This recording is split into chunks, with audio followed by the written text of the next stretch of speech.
너희 중에 누구든지 지혜가 부족하거든 모든 사람에게 후히 주시고 꾸짖지 아니하시는 하나님께 구하라.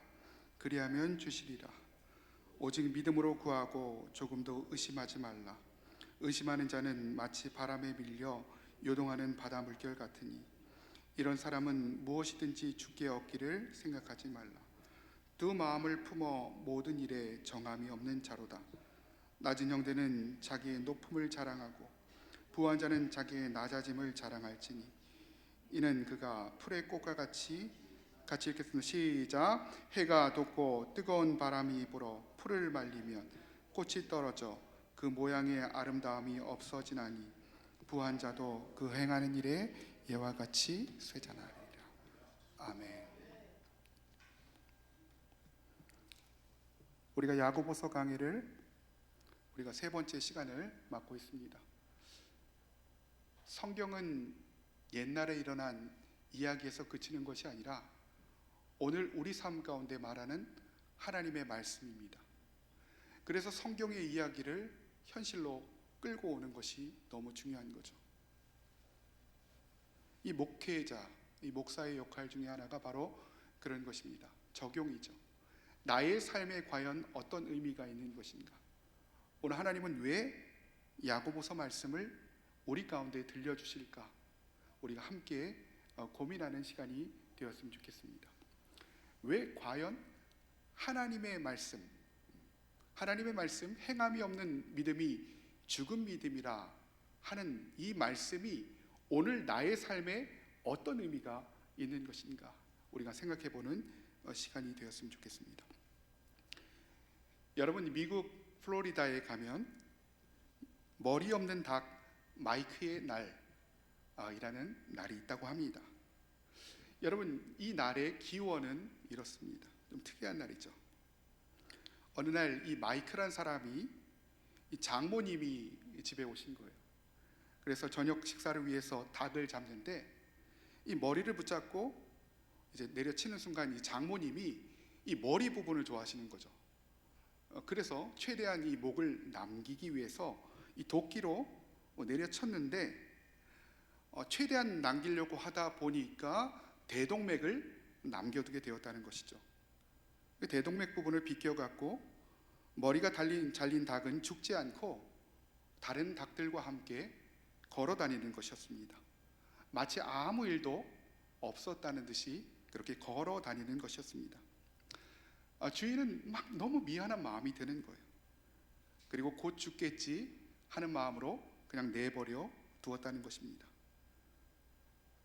머리가 잘린 닭은 아무 일도 없었다는 듯이 마치 정말 머리가 달린 것처럼 먹이를 쪼아 먹으려는 그런 행동까지도 하는 것이었습니다.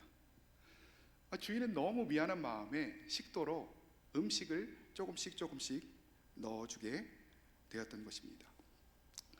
그런데 며칠이 지나도 이 닭이 죽지 않은 거예요. 너무도 흉측한 몰골인데 이 닭이 죽지 않는 것이었습니다. 가만히 주인이 보니까 아직도 목 위쪽에 뇌관이 달려 있었다는 거죠. 그래서 죽지 않았던 것입니다.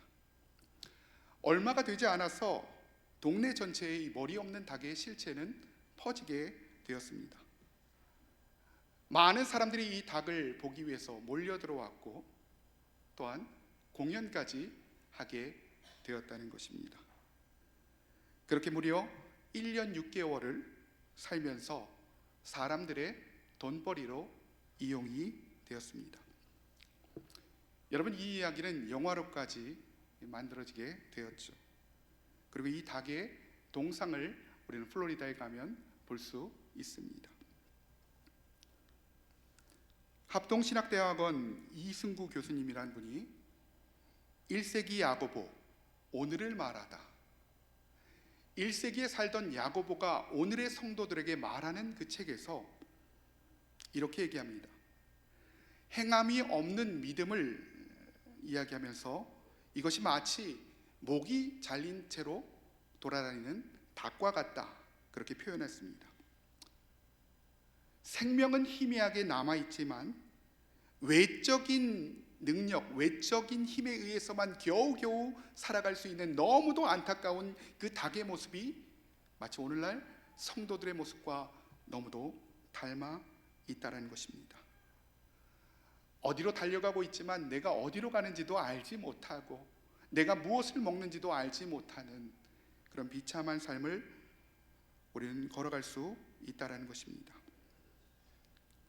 사람들은 한동안 신기한 듯 그 닭을 바라봤지만 결국 돈벌이의 수단에 지나지 않았다는 거죠. 우리가 세상을 동경하면서 세상을 열심히 따라가다 보니까 마치 목이 잘린 닭과 같은 그런 삶을 살아가고 있습니다. 세상 사람들은 처음에 우리 가운데 박수를 쳐주다가 어느새 우리는 세상의 비웃음거리로 전락되어 버린 오늘의 성도들에게 야고보는 무엇을 얘기하고 있는 것입니까? 야고보 사도가 염두에 두고 있는 흩어진 12지파로 표현된 이 디아스포라들은 확실히 경제적, 정치적, 사회적으로 볼 때 매우 열악한 환경 가운데 있었던 사람들이었습니다. 처음에 그들이 디아스포라로 흩어질 때까지는 내가 믿음을 온전히 지키겠다, 내가 이 믿음을 지키기 위해서 로마의 변방으로라도 흩어져 내가 믿음을 지키겠다, 확고한 포부를 가지고 그들은 흩어졌습니다. 그런데 어느새 그들의 내면도 주류 사회를 향한 강력한 동경 가운데 빠지게 되었다는 거죠. 내가 저 사람처럼 하나님을 버리면, 내가 믿음을 버리면 잘 살 수 있을 거야, 내가 저 사람들처럼 조금 속이면 잘 살 수 있을 거야, 이런 생각이, 그런 세속적인 정욕이 그들 가운데 퍼지게 되었던 것입니다. 그들 마음도 흔들리게 되었던 거죠. 마치 오늘날 우리들의 모습과 너무도 닮아 있지 않습니까? 우리들 내면은 어떻습니까? 우리가 주일날 모여서 열심히 하나님 앞에 예배하며 하나님을 찬양하며 살아간다라고 하고 있지만 내 마음속에는 세상을 향한 그 동경하는 마음들이 넘쳐 흐르고 있다는 것입니다. 우린 그저 편하게 신앙생활하고 싶습니다. 교회를 왔다 갔다만 하고 싶습니다. 그저 우리에게 위로감을 주면 너무도 좋겠습니다. 오늘 이것이 바로 우리들의 모습일 수 있다는 거죠. 아까 찬양할 때요, 어떤 분이 들어오시더라고요. 제가 가만히 보고 있어요. 개척교회 목사의 관심은 그거밖에 없잖아요. 헌금 봉투에다가 이름을 쓰시고 이렇게 들어오시는데 몇 명 앉아있나 세어보시더니 그냥 나가시더라고요. 제 마음은 아프지만 오늘 이것이 바로 저와 여러분들의 모습일 수 있다는 것입니다. 세상을 향한 동경 가운데 편하게 하나님을 믿고자 하는 마음들, 그저 하나님이 주시는 축복 가운데만 우리의 관심이 있는 우리들의 모습들을 우리가 보게 된다는 것입니다. 백석대학교 최영삼 교수님이 쓰신 지붕 없는 교회라는 책을 제가 지난주에 보았습니다. 이 책에서요, 왜 세상 사람들은 교회의 매력을 느끼지 못하는가? 왜 세상 사람들은 교회의 매력을 느끼지 못하는가? 여러분 주보에 보시면은 기독교에 대한 인식이 잘 나타나 있습니다. 제가 한 달에 한 번씩 칼럼을 쓰는데 기독교 인식이 별로 좋지 못하다는 것이죠. 왜 사람들은 교회에 대해서 큰 매력을 느끼지 못하고 기존에 있는 우리들의 자녀마저도 그렇게 교회를 떠나게 되는 것인가? 이 질문에 대해서 이렇게 얘기합니다. 교회가 세상과 별반 다르지 않다라는 것입니다. 교회와도 일시적인 감정의 동요만 있을 뿐 교회가 세상과 별반 다르지 않다라는 것입니다. 분명히 기초는 예수 그리스도인데, 예수 그리스도로 인하여 세워진 교회인데 그 안에는 세상으로 가득 차 있다라는 거죠. 목회자들부터가 세상으로 가득 차 있습니다. 그저 교인 수를 늘리기 위해 혈안이 되어 있는 이 목회자들을 우리가 보게 된다는 것입니다.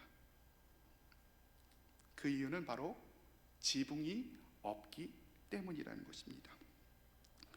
교회에 들어가도 세상에서 맞는 모든 비바람과 벼락을 똑같이 맞는다는 거예요. 세상적인 기준으로 살아가다 보니까 하나님의 은혜를 체험하지 못하고 그저 세상에서 맞는 모든 비벼락들을 우리가 맞기 때문에 교회가 큰 매력으로 다가오지 못하고 있다는 거죠. 왜 아이들이 교회를 떠납니까? 내 부모가 맞는 모든 비벼락들을 몸소 체험하였기 때문입니다. 여러분, 젊은 세대들이요, 갤럭시 폰을 안 쓴다고 합니다. 왜 그들이 갤럭시 폰을 안 쓰는지 아십니까? 갤럭시 폰에도 좋은 폰들이 많이 있습니다. 근데 안 쓴다는 거예요. 그 이유가 무엇입니까? 어렸을 때 부모님들이 갤럭시 폰 중에서 가장 싼 갤럭시 폰을 주었다는 거예요. 그 갤럭시 폰을 쓰다 보니까 갤럭시 폰은 아무런 능력이 없는 거예요. 아무런 매력으로 다가오지를 못한다는 것입니다.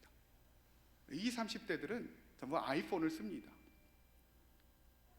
마찬가지로요, 내 아이들이 이 복음의 능력을 체험하지 못하다 보면은 교회는 어떤 매력으로도 다가오지 못한다는 것입니다. 그래서 20살만 되면 교회를 떠나죠. 이것을 사일런트 엑소더스 이렇게 얘기합니다. 조용히 교회를 떠나고 내 부모가 경험한 하나님, 그 실체가 없는 것이죠. 지붕이 없는 교회를 다니면서 모든 세상의 비바람들을 다 맞아오는 그 부모의 모습을 보면서 내 운명도 저럴 수밖에 없어 라고 생각하며 교회를 떠나게 된다는 것입니다. 여러분, 최영삼 교수님은 이에 대해서 이렇게 얘기합니다. 과연 기초돌만 머리에 이고 있으면 된다라고 부르짖고 있는 이 시대의 교회는 괜찮은가? 기초돌인 예수 그리스도 이것만 있으면, 이것만 머리에 이고 있으면, 형식적으로 우리가 머리에 이것만 이고 있으면 교회는 괜찮은가? 이 질문을 던지고 있습니다. 기독교 인구는 계속해서 줄고 있죠. 인식 또한 좋지 못합니다. 목사에 대한 인식이 스님보다 훨씬 좋지 못합니다. 오늘 우리는 야고보서를 통해서 세상에 흩어져 살아가는 하나님의 백성의 내면을 함께 들여다보기 원합니다. 이것은 남의 얘기가 아니라요, 오늘 저와 여러분들의 내면의 이야기인 것입니다. 여러분, 내면은 어떤 것들로 가득 차 있습니까?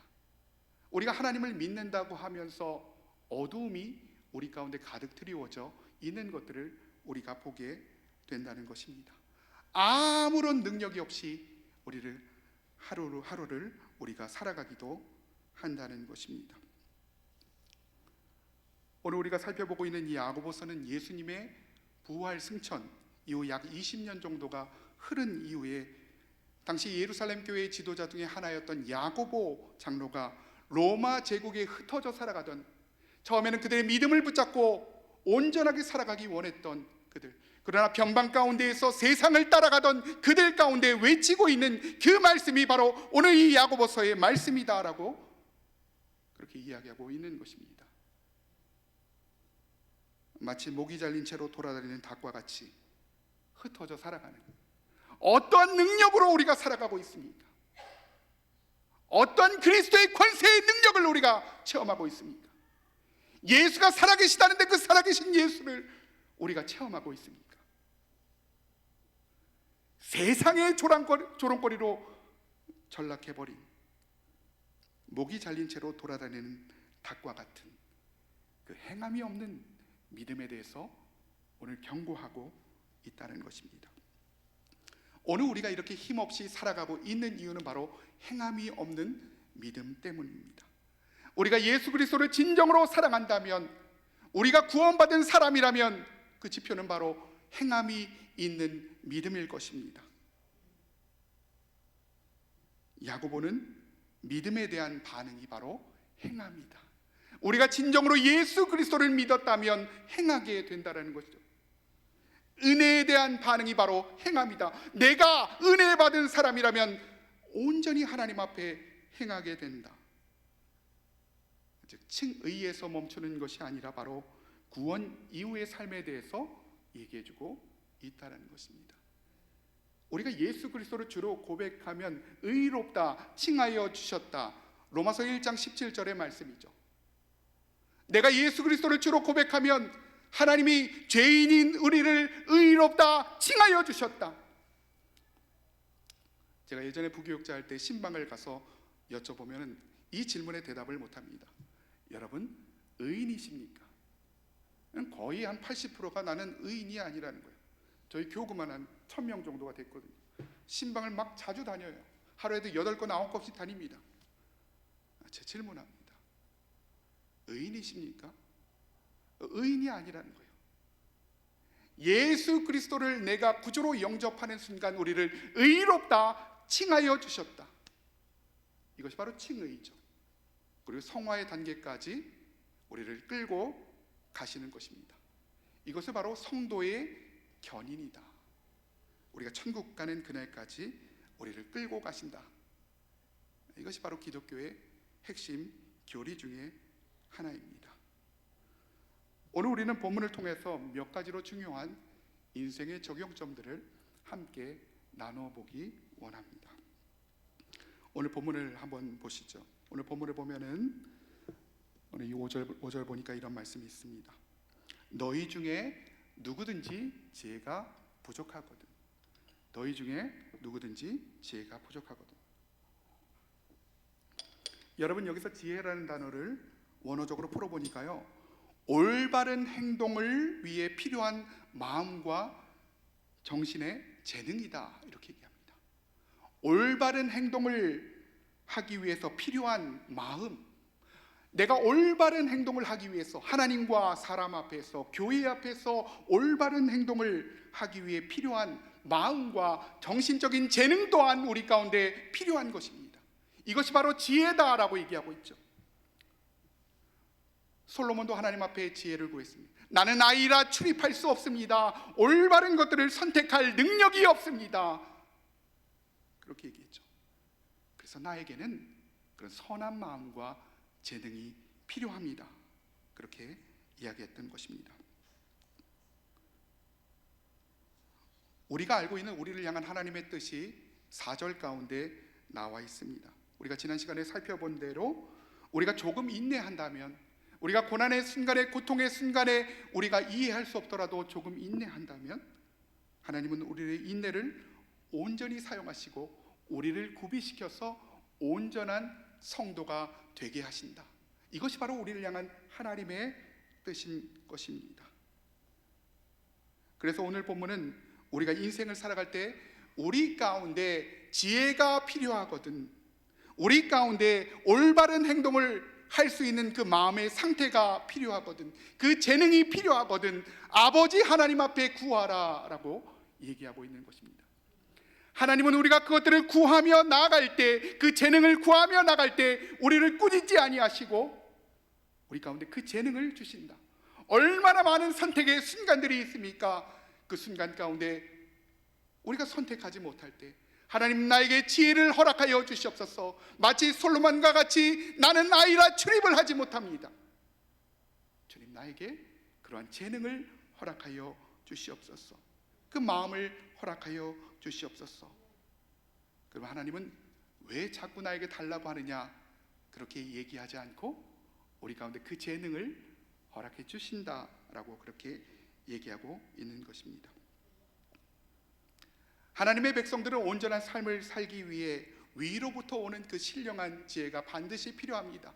세상 사람들은 자기 멋대로 자기 뜻대로 인생을 살아가지만 우리는 하나님의 뜻에 따라서 살아가는 자들이기 때문입니다. 오늘 야고보 장로는 정확히 이것들을 얘기하고 있죠. 그런데 여기 단서가 있습니다. 성경을 가만히 보시면 6절에 보니까 구하되 믿음으로 구해야 된다. 구하되 믿음으로 구해야 된다. 여러분 믿음으로 구한다는 것은 어떤 의미를 지니고 있습니까? 여러분 6절 말씀을 같이 한번 읽어보기 원합니다. 우리 한 목소리로 같이 한번 읽어봅니다. 시작. 오직 믿음으로 구하고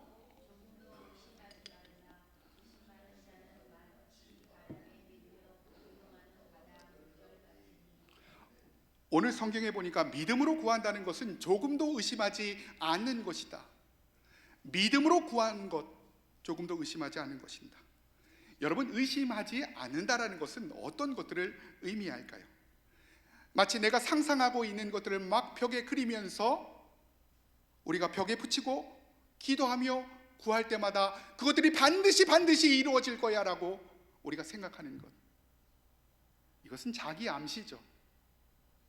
믿음이라고 할 수 없는 것입니다. 어떨 때 보면 우리가 어떤 방법을 통해서라도, 세상적인 방법을 통해서라도 내가 원하는 것, 내가 바라는 것, 내가 지금 기도하고 있는 것들을 이루고자 하는 마음들이 내 마음 가운데서 일어날 때, 성경은 이것을 의심하는 믿음이다 라고 말하고 있습니다. 여러분, 주석에 보니까요, 오늘 성경이 말하는 의심하지 않은 믿음은, 잘 들으세요, 하나님의 신실하심을 끝까지 붙잡는 마음입니다. 나를 구원하여 주시고 나를 위해서 십자가에서 죽으신 그 하나님을 끝까지 믿으며 나가는 것, 욥이 끝까지 절망하지 않고 하나님 앞에 섰던 것처럼 끝까지 하나님을 붙잡고 나가는 것, 세상 사람들의 방법을 택하지 아니하고 그 중심에서 십자가를 붙잡고 있는 그 믿음, 그 신실하심, 그 은혜 가운데 나가는 것. 그래서 나에게 어떤 결과를 주시더라도 그것들을 받아들일 수 있는 마음의 상태를 오늘 의심하지 않는 믿음, 하나님이 나에게 늘 좋은 것을 주실 거라는 그 마음, 내가 지금 조금 손해를 보는 것 같더라도 하나님이 분명히 나를 회복시킬 것이라는 그 마음, 그 마음이 바로 의심하지 않는 믿음이다. 요동하지 않는 믿음이다. 그렇게 얘기하고 있는 것입니다. 성경에 보니까요, 1장 8절에 보니까 이 요동하는 믿음은 어떻습니까? 8절 같이 한번 읽습니다. 시작. 두 마음을 품어 모든 일에 정하면, 세상을 따라가는 믿음과 하나님을 따라가는 믿음, 두 마음 가운데에서 요동치고 있는 우리 자신들을 보게 되죠. 1세기의 성도들이 하나님을 향한 믿음과 세상 가운데서 방황했던 것처럼 우리도 어느새 하나님을 향한 믿음과 세상 가운데 방황하고 있고, 목이 잘린 닭처럼 세상을 헤매고 있는 안타까운 우리들의 심정들을 오늘 성경은 우리 가운데 얘기해주고 있다는 것입니다. 두 마음을 품어 모든 일에 정함이 없는 자로다. 얼마나 위험한 행동입니까? 세상과 하나님 사이를 오가면서 내 마음대로 살아가는 것, 이것은 마치 바다 물결과 같다라고 얘기합니다. 여러분, 제가 잠시 울산에 한 2년 정도 살 때 낚시를 다녔어요. 얼마나 이렇게 아름다운지 모르겠습니다. 이 정자 해변이라고 있어요. 거기 가서 이제 낚시를 하는데 아는 집사님하고 숭어가 뭐 진짜 1분마다 한 마리씩 잡히는 거예요. 낚시를 이렇게 하고 있는데 바다가 평온하죠. 근데 한 번씩 파도가 노을성 파도가 칠 때가 있습니다. 그럼 온몸이 다 적셔져요. 위험할 때도 있습니다. 이것이 바로 요동치는 마음입니다.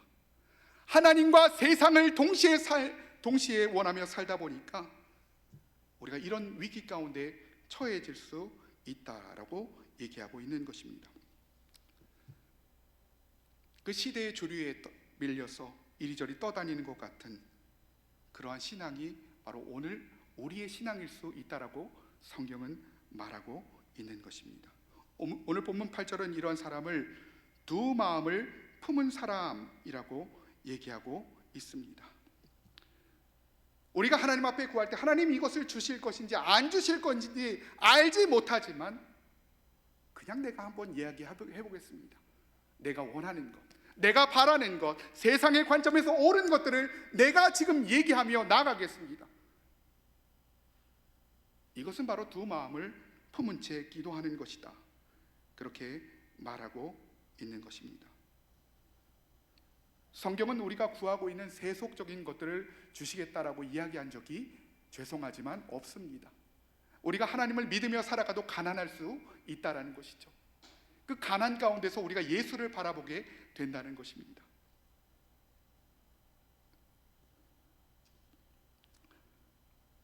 성경은 우리가 모든 어려움과 힘든 역경의 상황에서 우리가 한 마음으로 하나님을 따라갈 것을 말하고 있는 것입니다.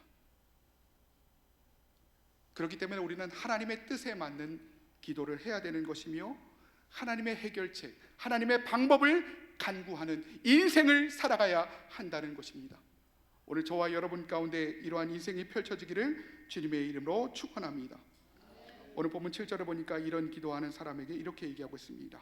오늘 본문 7절을 같이 한번 읽어보시죠. 시작. 이런 사람은 무엇이든지 주께 얻기를 생각하지 말라. 하나님의 뜻이 있음에도 하나님의 뜻을 따라가지 않기로 마음 가운데 작정하고 있는 이 사람은, 하나님의 온전한 뜻이 나의 삶을 향한 온전한 뜻이 있는데 그 뜻을 따라가지 않기로 작정한 사람은 무엇이든지 주께 얻기를 생각하지 말라라고 얘기하고 있습니다. 여러분, 그렇다면 우리는 어떻습니까? 여러분, 세상에는 세 부류의 사람이 있다라고 얘기합니다. 첫 번째는 하나님의 신실하심을 붙잡고 끝까지 기도하는 자, 하나님의 신실하심을 붙잡고 끝까지 기도하는 자. 두 번째는 자기 확신으로 기도하는 자. 세 번째는 기도 자체를 하지 않는 자입니다. 오늘 우리는 어떠한 인생 가운데 살아가고 있습니까? 하나님이 원하시는 것은 우리가 그 신실하심을 끝까지 붙잡고 하나님 앞에 나아가는 것입니다. 나를 향한 하나님의 뜻을 신뢰하면서 나아가는 것입니다. 역경 가운데 있을 때도 우리는 하나님을 바라보며 나아가는 것입니다. 그때 하나님은 우리를 꾸짖지 아니하시고 후하게 우리 가운데 그 재능, 우리가 하나님의 것을 선택할 수 있는 그 재능과 힘을 우리 가운데 허락하신다 라고 그렇게 말하고 있는 것입니다. 두 번째로 우리는 하나님의 시선으로 우리를 규정해야만 하는 것입니다. 오늘 본문 구조를 가만히 한번 봐보시죠. 5절부터 8절까지 우리 마음이 나눠진 이유에 대해서 9절부터 11절은 세상의 부의 유혹 때문에, 우리가 물질을 따라가기 때문에, 그 유혹 때문에 우리가 마음이 나눠져 있다라고 그렇게 얘기하고 있습니다. 여러분, 일반적으로 부한 사람은 자신의 부와 높은 지위를 자랑합니다. 또한 본인이 그것을 원하지 않더라도 다른 사람들이 자랑을 하게끔 만들어주죠. 또한 가난한 사람들은 자기 자신을 가르쳐 낮게 평가하고 자기의 현실을 비관하며 살아가기도 한다는 것입니다. 그런데 오늘 본문은 아주 이상한 논리로 우리에게 다가오고 있는 것입니다. 여러분, 9절을 보시면은 낮은 형제는 자기의 높음을 자랑하고, 여러분, 여기서 낮은 형제란 자기가 가난하여서 스스로 낮다라고 평가하는 사람, 나는 낮은 사람이야, 나는 보잘것없는 사람이야 라고 생각하는 사람을 얘기합니다. 또한 부한 자는 자기의 낮아짐을 자랑할지니라고 10절은 이야기하고 있습니다. 여러분, 이것이 어떻게 가능할까 우리가 질문하게 되죠. 어떻게 내가 가난한 사람인데 높은 사람이라고 얘기할 수 있으며, 어떻게 내가 부하게 사는데 낮은 자라고 얘기할 수 있을까? 근데 어느새 우리도 이러한 믿음을 가지고 살아가고 있다는 것입니다. 이 성공주의에 우리에게 빠져 살아가고 있다는 거죠. 우리가 처음에는 몹시 가난하여서 월세를 살다가 우리가 전세를 살고 집을 사고 그리고 이사 가게 되었을 때 우리가 습관적으로 말하는 종교적인 그런 발언들은 무엇입니까? 하나님이 복 주셔서 그렇다라고 이렇게 말하는 경향이 있습니다. 적절하게 기독교적인 언어를 사용하면서 우리가 살아가되 그 안에는 하나님이 있는 듯 없는 듯 우리 내면을 물질적으로 채우며 살아가고 있다는 것입니다. 여러분, 죄송하지만 이런 분들은 물질이 사라지면 하나님을 떠나는 경우를 많이 보았습니다. 이제까지 자랑하던 마음의 평안이 떠나가게 되죠. 내 마음의 평안을 붙잡아 주던 것이 물질이기에 이 마음의 평안이 떠나가게 되는 것입니다. 그리고 그때서야 하나님 앞에 기도하게 되죠. 하나님, 이제 나는 어떻게 해야 됩니까? 이제 나는 어떻게 해야 됩니까? 그런데 본문에서는 그와는 정반대가 되는 태도를 우리 가운데 요구하고 있습니다. 낮은 사람, 즉 재물이 없는 사람인데 그 사람에게 자기의 높음을 자랑하라 라고 얘기하고 있습니다. 인간적인 관점으로 보았을 때는 전혀 불가능한 상황인데 높음을 자랑하라. 그 이유는 무엇입니까? 그 이유는 바로 하나님이 우리를 어떻게 보시는가. 내가 나를 규정하는 것이 아니라 하나님이 나를 어떻게 보시는가. 사람들이 나를 규정하는 것이 아니라 하나님이 나를 어떻게 보시는가. 이 관점에서 바라봤을 때 우리가 이렇게 살아갈 수 있다라는 것입니다. 예수를 믿어도 가난의 문제가 계속될 수 있고 몸이 아플 수도 있습니다. 그러나 우리가 그 상황 가운데 우리가 하나님의 능력, 하나님의 살아계심을 우리가 체험하게 되는 것이죠. 바로 타인이나 내가 보는 나의 모습이 아니라 하나님은 지금 나를 어떻게 규정하고 있는 것인가, 하나님의 시선은 어디에 있는 것인가, 우리가 늘 관심을 둬야 된다는 것입니다. 오늘 본문은 객관적으로 별 볼 일 없는 사람일지라도 여전히 하나님의 관점에서 보면 존귀한 자다라고 얘기하고 있습니다. 지난 주간에 제가 책 한 권을 보았는데 참 책 제목이 기가 막혀요. 제 이야기인 것 같아서 제가 그 책을 붙잡고 정말 얼마 되지 않아서 다 읽게 되었는데, 책 제목이 바로 성도는 우리 가족뿐입니다. 참 감사하게도 이분이 개척을 한 지 10년이 지났어요. 10년이 지났음에도 아무런 성도가 없는 거죠. 가족하고만 예배를 드리고 있습니다.